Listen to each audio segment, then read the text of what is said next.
serikali.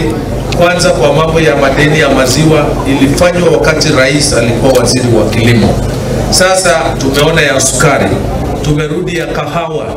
Mimi naomba wakulima kupitia gavana wetu Gutangatha, Dr.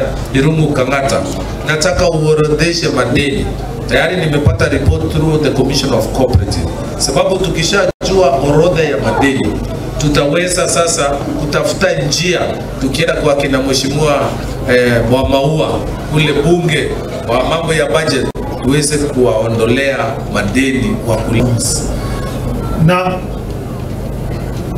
Naomba wale ambao wako na madeni, I know so many cooperatives, kuna farmers wanaitisha pesa factory na MCCU juu hiyo madeni ni nyingi, na msihi ni vizuri unagojea mtoto kwanza akue.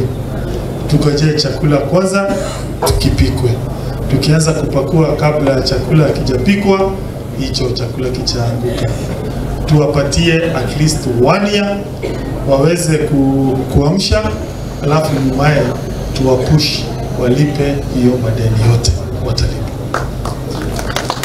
Nienda kule katika seneti na nikapeleka a statement ama taarifa, nikaomba gavana wetu apate kufungua kiwanda hiki mara tena ili wakulima wetu wapate mahali pa kuuzia maziwa na wale waliokuwa wameajiriwa hapa wapate kazi tena.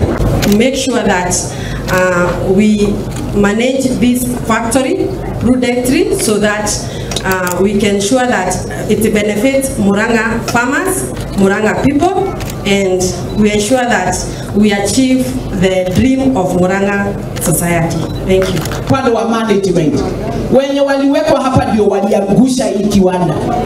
Please, kwa sababu mama kila wakati anakuanga soba na mama kila wakati anakuwa consistent na chenye anafuatilia na chenye anataka. Mimi nakuomba na nitakuombea baraka zake Mwenyezi Mungu ziwe nawe kila wakati. Now